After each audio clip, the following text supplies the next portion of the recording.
students, today I am going to explain analysis of fats and oil.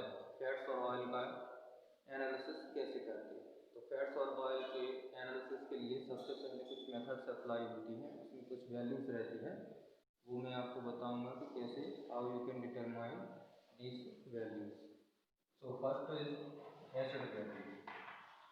What is acid value? This is number of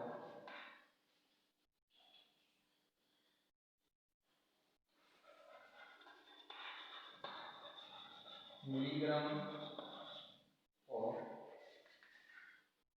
0.1 normal potassium hydroxide to neutralize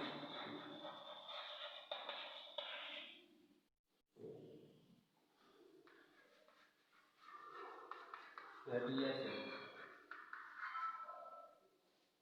तो acid value क्या होती है, सबसे पहले आपको मालूम होना चाहिए एसिड वैल्यू किसे कहते हैं। तो एसिड वैल्यू क्या है? Number of milligram of 0.1 normal QOH to neutralise fatty acid. ठीक है, मान लीजिए अपने पास कोई भी फैटी एसिड है, ये मान लीजिए इसकी फैटी एसिड जो है ये हमारे पास कितना है, लगभग 2 ग्राम फैटी एसिड है। ठीक है, अब ये 2 ग्राम फैटी एसिड है, इसको न्यूट्रलाइज करने में हमें कितने milligram of 0.1 normal potassium hydroxide लग रहा है। ठीक है, तो ये कहलाती है इसकी एसिड वैल्यू। ठीक है, अब इसकी डिटर्मिनेशन प्रोसीजर क्या है ये देख लीजिए। तो इसकी डेफिनेशन याद रखिएगा, number of milligram of 0.1 normal QOH to neutralise any kind of fatty acid. ठीक है, अब हम फैटी एसिड को कैसे डिटरमाइन करेंगे? By practical method. ठीक है, तो सबसे पहले हमें लेना है फर्स्ट 2 ग्राम ऑफ सैंपल। ठीक है, 2 ग्राम का हम सैंपल ले लेंगे, वेट कर लेंगे उसके लिए। ठीक है, देन इसमें add 50 ml of ethanol ether mixture. ठीक है, तो इसमें फिर 2 ग्राम सैंपल को लेने के बाद 50 ml इसमें इथेनॉल और ईथर को हम इसके मिक्सचर में इथेनॉल और ईथर के मिक्सचर में इसको रखेंगे। ठीक है, 2 gram sample plus 50 ml of ethanol ether mixture. ठीक है, थर्ड केस में है इसको हम हीट करेंगे। ठीक है, हीट फॉर 5 मिनट, 5 मिनट के लिए हमने इसको हीट कर दिया। ठीक है, हीट करने के बाद फिर क्या करते हैं, इसका टाइट्रेशन करते हैं। ठीक है, टाइट्रेशन किसके साथ करते हैं? इसका 0.1 नॉर्मल पोटेशियम हाइड्रोक्साइड के साथ। ठीक है, 0.1 नॉर्मल पोटेशियम हाइड्रोक्साइड के साथ में इसका क्या करते हैं, टाइट्रेशन करते हैं। ठीक है, और टाइट्रेशन में फिर आपको क्या करना है, टाइट्रेशन के during titration you have to use phenolphthalein indicator. Phenolphthalein indicator का यूज करेंगे। ठीक है, तो एसिड वैल्यू डिटर्मिनेशन करने की मेथड ये है कि 2 ग्राम आपको सैंपल लेना है। ठीक है, उसको वेट कर लिया, देन उसमें 50 ml ऑफ इथेनॉल ईथर का मिक्सचर आपको मिलाना है। ठीक है, उसको डिजोल्व करना है, उसको 5 मिनट के लिए आपको हीट करना है। देन उसमें आपको टाइट्रेशन करना है किससे? 0.1 नॉर्मल QOH के साथ। ठीक है, 0.1 नॉर्मल QOH के साथ में आप क्या करोगे, उसका टाइट्रेशन करोगे।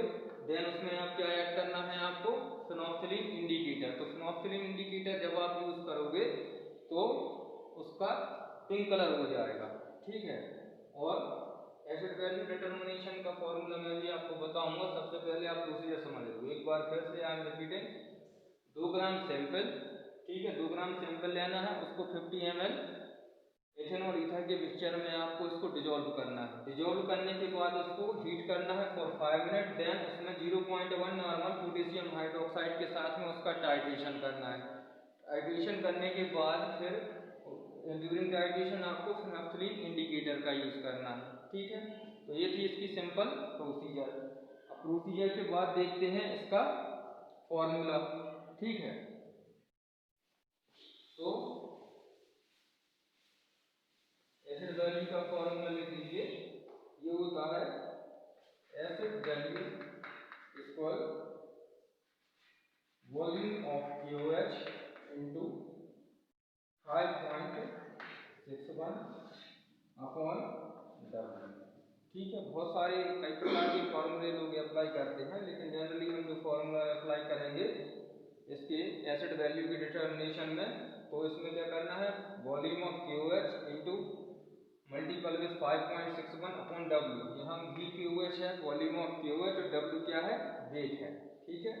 तो एसिड वैल्यू डिटर्मिनेशन के लिए सबसे पहले आपको क्या लेना है, 2 ग्राम ऑफ सैंपल, ठीक है। 2 ग्राम आपने सैंपल लिया, उसको 50 ml ईथर एथेनॉल के मिक्सचर में आप उसको मिक्स कर देंगे। प्रॉपर अच्छे से मिक्स करने के बाद उसको 5 मिनट तक आपको हीट करना है। हीट करने के बाद फिर क्या करेंगे, उसका टाइट्रेशन करेंगे। टाइट्रेशन किसके साथ करना है, 0.1 नॉर्मल ऑफ KOH के साथ में। और during the titration you have to use the indicator phenolphthalein, ठीक है। ये इतनी प्रोसीजर करने के बाद ये फॉर्मूला आप अप्लाई करेंगे तो एसिड वैल्यू आप निकाल पाएंगे, ठीक है। तो ये थी आपकी एसिड वैल्यू। दूसरी वैल्यू जो इम्पोर्टेंट होती है इसमें, वो होती है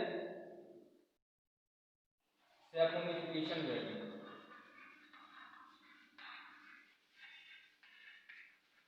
सैपोनिफिकेशन वैल्यू, ठीक है। तो क्या होती है सैपोनिफिकेशन वैल्यू,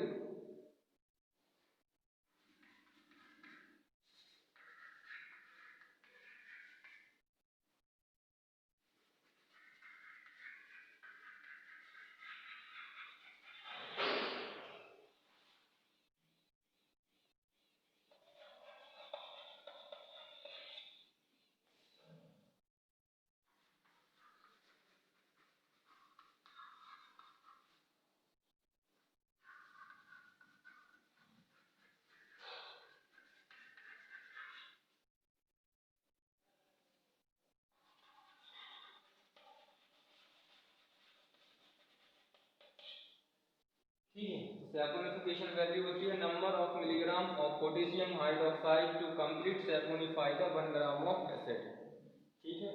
आपको याद रखना है number of milligram of potassium hydroxide, ठीक है। इसी तरह आप एसिड वैल्यू में चले जाओ तो number of milligram of 0.1 normal of potassium hydroxide था, ठीक है। तो number of milligram of potassium hydroxide to complete saponify the 1 gram sample of fat और ऑयल, ठीक है। अब इसकी प्रोसीजर देखते हैं कि हम इसको कैसे डिटरमाइन कर सकते हैं, ठीक है।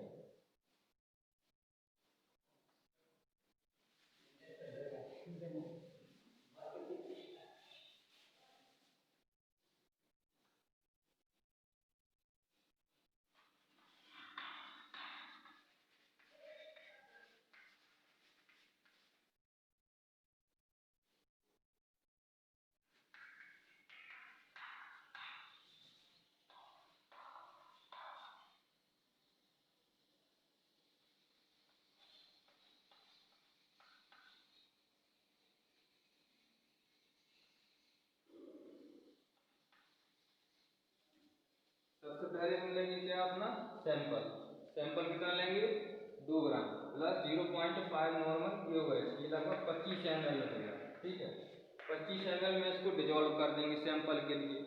2 ग्राम हमने लिया sample, 0.5 normal potassium hydroxide 25 ml लेंगे। इसमें डिजोल्व करने के बाद इसको रिफ्लेक्ट करते हैं, ठीक है। रिफ्लेक्स फॉर 30 मिनट, ठीक है। 30 मिनट तक के लिए इसको क्या कर देते हैं, हम रिफ्लेक्सेशन में रख देते हैं, ठीक है। रिफ्लेक्स करने के बाद आपको क्या करना है, इसका टाइट्रेशन। टाइट्रेशन इसका होता है 0.1 नॉर्मल HCl के साथ में, ठीक है। 0.1 नॉर्मल HCl के साथ में आप इसका टाइट्रेशन करेंगे, ठीक है। देन आफ्टर इसमें आप यूज करेंगे फिनोल्फथालीन इंडिकेटर, फिनोल्फथालीन इंडिकेटर, ठीक है, एक बार फिर से इसकी प्रोसेस समझिए कि saponification, how we can determine the saponification value. तो first of all weigh the sample 2 gram plus add 0.5 normal KOH approximate 25 ml.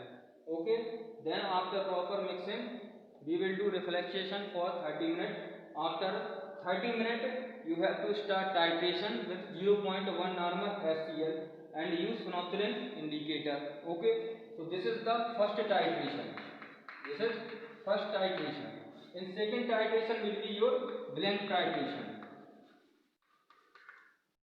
तो there will be 2 titration, 2 titration आपको यहाँ पर करना है। पहला टाइट्रेशन आपको करना है विद द सैंपल और दूसरा टाइट्रेशन आपको करना है विदाउट सैंपल, उसको बोलेंगे हम ब्लैंक टाइट्रेशन। ठीक है, तो ब्लैंक टाइट्रेशन में आपको 0.5 नॉर्मल KOH 25 ml लेना है विदाउट सैंपल। ठीक है, उसको आप रिफ्लेक्स करोगे, टाइट्रेशन करोगे उसका किसके साथ, 0.1 नॉर्मल HCl के साथ में, फ्रॉथिंग इंडिकेटर आप यूज करोगे। तो आपके पास 2 रीडिंग आ जाएंगी। ठीक है, एक तो ए रीडिंग विद द सैंपल और be reading without sample.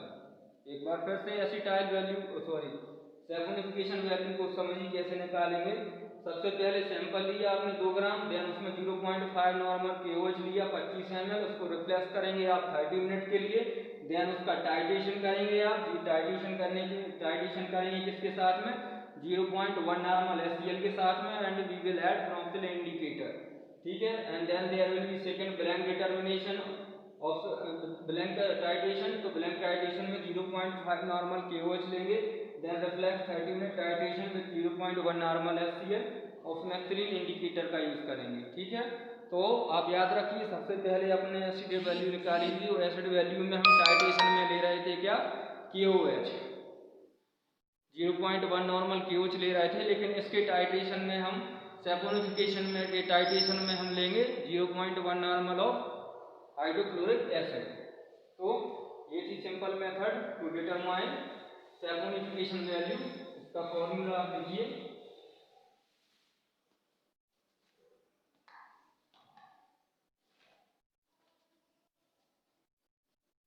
Saponification value equal 28.05 B minus A upon W। ठीक है जी, 28.05 into B minus A upon W। ठीक है, 28.05 आपकी वैल्यू है, B आपका क्या है, वॉल्यूम ऑफ फर्स्ट टाइट्रेशन। ठीक है, फर्स्ट टाइट्रेशन में जो हमने HCl लिया था उसका वॉल्यूम है ये, और ये क्या है, volume of HCl in second titration. ठीक है, तो फर्स्ट टाइट्रेशन और सेकेंड टाइट्रेशन। ठीक है, इन दोनों की वैल्यू को हम यहाँ पर पुट कर देंगे, और W क्या है, वेट ऑफ सैंपल, जितना भी हमने 2 ग्राम लिया था तो यहाँ पर 2 आ जाएगा। ठीक है, जैसे मान लो सपोज फॉर एग्जाम्पल 28.05। ठीक है, मान लीजिए आपकी B की वैल्यू थी लगभग 20। ठीक है, और A की वैल्यू आपकी 10। ठीक है, अपॉन W की जगह हम रख देंगे 2।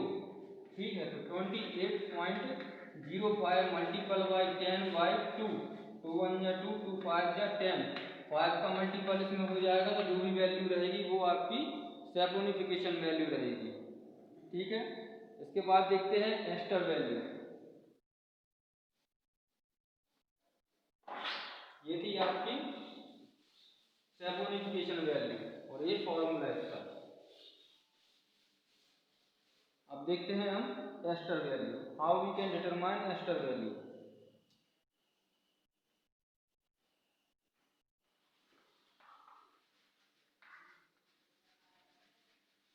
So the ester value is equal to saponification value minus acid value। ठीक है, तो एस्टर वैल्यू क्या होती है, सैपोनिफिकेशन वैल्यू में से जब हम एसिड वैल्यू को घटा देते हैं, सैपोनिफिकेशन वैल्यू से जब हम एसिड वैल्यू को घटा देते हैं तो उसकी एस्टर वैल्यू कहलाती है। ठीक है। इसके बाद आइए नेक्स्ट, ये हो गई आपके 3 value, acid value, saponification value और एस्टर वैल्यू। अब देखते हैं हम next iodine value. Iodine value क्या होती है?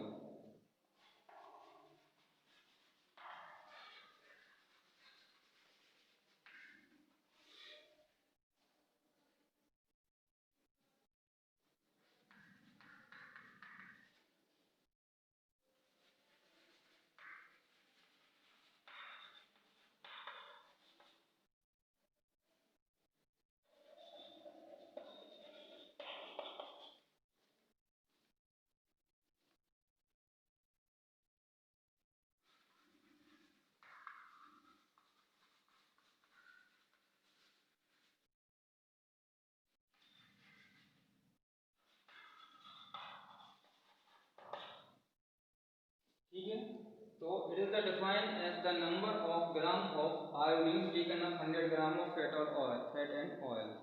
तो 100 ग्राम फैट या ऑयल के सैंपल में जितना भी आयोडीन उसको एब्जॉर्ब करता है वो उसका आयोडीन वैल्यू कहलाती है। ठीक है, इसके बाद देखते हैं इसकी मेथड। इसमें 2 मेथड अप्लाई होती है आयोडीन वैल्यू डिटर्मिनेशन में, 2 मेथड अप्लाई होती है।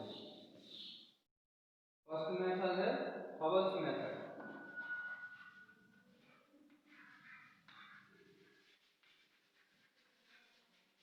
हबल्स मेथड, ठीक है, तो इसमें फैट या ऑयल का सैंपल लेते हैं प्लस कार्बन टेट्रा क्लोराइड लेते हैं। ठीक है, and heat with ethanolic iodine plus HgCl। ठीक है, तो हबल्स मेथड में क्या करना है आपको, फैट या ऑयल लेना है प्लस उसमें ऐड करना है आपको कार्बन टेट्राक्लोराइड। ठीक है, और उसको ट्रीट करना है, ट्रीट विथ इथेनॉलिक आयोडीन, मतलब आपके पास जितना आयोडीन है तो उसको आप ट्रीट करोगे किसके साथ, फैट और ऑयल के साथ in presence of mercury chloride. ठीक है, तो ये कहलाती है आपकी हबल्स मेथड। हबल्स मेथड में फैट और ऑयल, कार्बन टेट्राक्लोराइड और treat with ethanolic iodide and HgCl2 mercury chloride के साथ है। ठीक है, सेकेंड मेथड देखिए इसकी विज मेथड।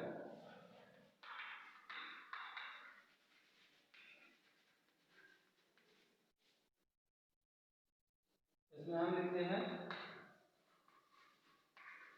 आयोडीन मोनोक्लोराइड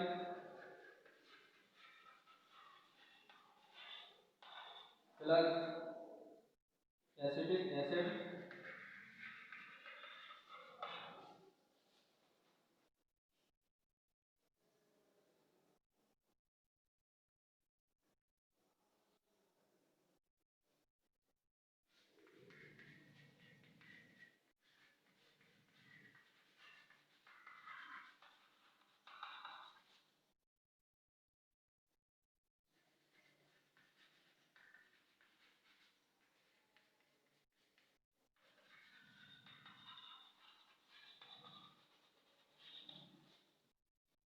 इसमें हम लेते हैं विज मेथड में आयोडीन मोनोक्लोराइड और एसिटिक एसिड का सॉल्यूशन। ठीक है, इस सॉल्यूशन का अपन टाइट्रेशन करते हैं सोडियम थायोसल्फेट के साथ में।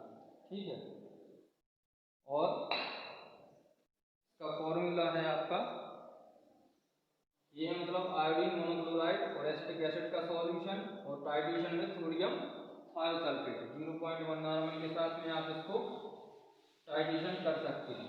ठीक है, तो ये 2 मेथड इसकी अप्लाई होती है। आयोडीन वैल्यू का फॉर्मूला लिख लीजिए, iodine value equal to A minus B multiple by 1.27 and divide by W। ठीक है, तो यहाँ पर क्या है, ये क्या है आपकी सैंपल रीडिंग। ठीक है, B बराबर आपकी ब्लैंक रीडिंग, मतलब आपको यहाँ पर दो टाइट्रेशन करना पड़ेंगे, ठीक है। तो सैंपल रीडिंग और ब्लैंक रीडिंग। तो सैंपल और ब्लैंक की रीडिंग मान लीजिए, ए की वैल्यू आपकी 20 थी और इसकी बी की वैल्यू 10, ठीक है। मल्टीपल बाय 1.27, सैंपल मान लीजिए हमने 5 ग्राम लिया था, ठीक है। तो इनके जो भी कैलकुलेशन से रीडिंग आएगी वो उसकी आयोडीन वैल्यू कहलाएगी, ठीक है। अब आते हैं एसिटाइल वैल्यू पर। ये थी आयोडीन वैल्यू। तो आयोडीन वैल्यू क्या है, A minus B multiple by 1.27 upon W, A equal to sample reading B बराबर ब्लैंक रीडिंग, ठीक है। वैल्यू आप फॉर्मूला में रख देंगे तो आपको सारी जो कैलकुलेशन है उसके बाद आपको आयोडीन वैल्यू मिल जाएगी। देन आफ्टर हम आते हैं नेक्स्ट वैल्यू पर।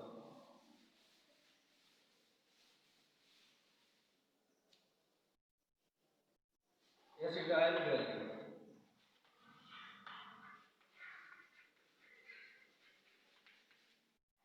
तो एसिटाइल वैल्यू क्या होती है,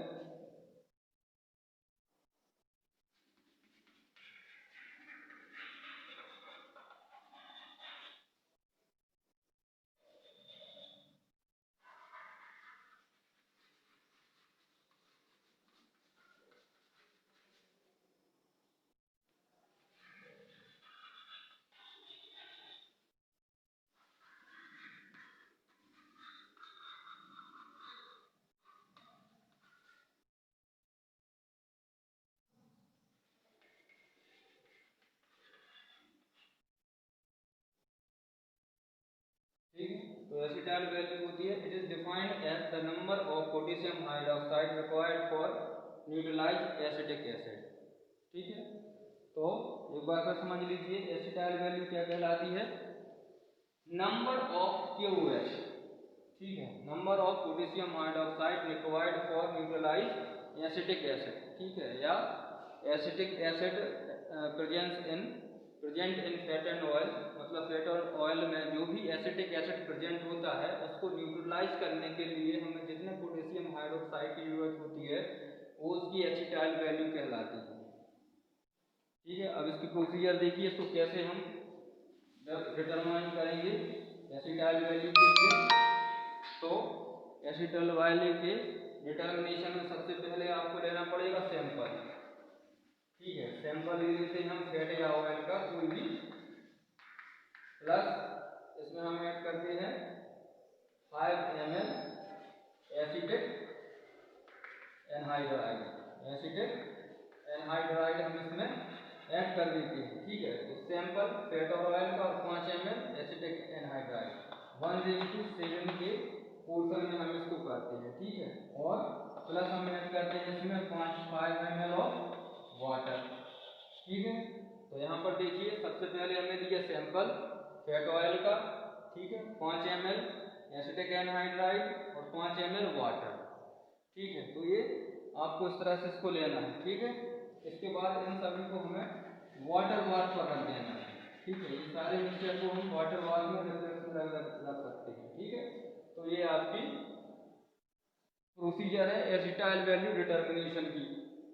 अब इसमें आपको फॉर्मूला लिखना पड़ेगा एसिटाइल वैल्यू डिटर्मिनेशन का। तो एसिटाइल वैल्यू और फॉर्मूला है E इंटू 4.3 अपॉन ए, ठीक है। तो ए क्या है यहाँ पर, sample wait,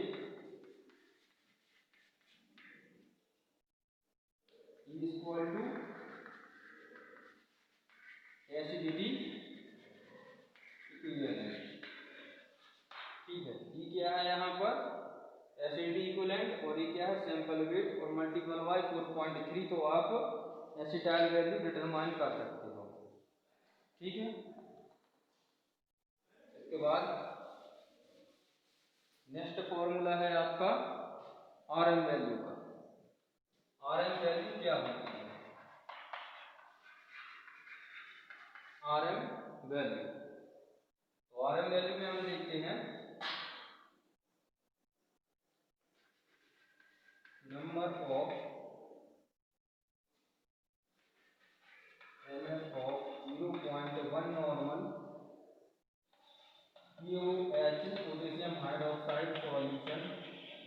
required to neutralize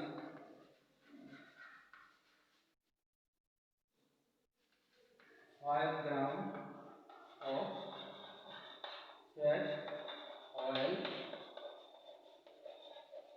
hydrolyzed। ठीक है, तो RM वैल्यू क्या होती है, number of ml of 0.1 normal potassium hydroxide solution required to neutralize 5 gram of fat और ऑयल। मतलब 5 ग्राम फैट और ऑयल को न्यूट्रलाइज करने के लिए हमें जितने नॉर्मल 0.1 नॉर्मल KOH की जितनी जरूरत होती है वो उसका RM मोल वैल्यू कहलाती है। ठीक है, देन उसके बाद हम देखते हैं इसका procedure, how you can determine RM value. कौन से तरह से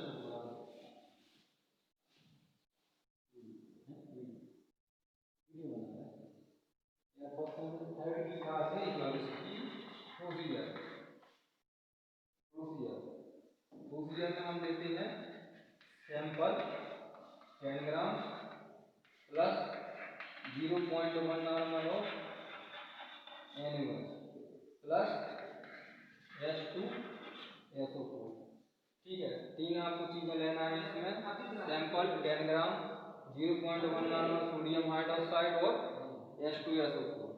देन इसको हमें क्या करना है, रिफ्लक्स करना है। ठीक है, आप इसको रिफ्लक्स करोगे।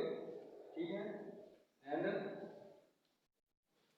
Then titrate with 0.1 normal of potassium hydroxide.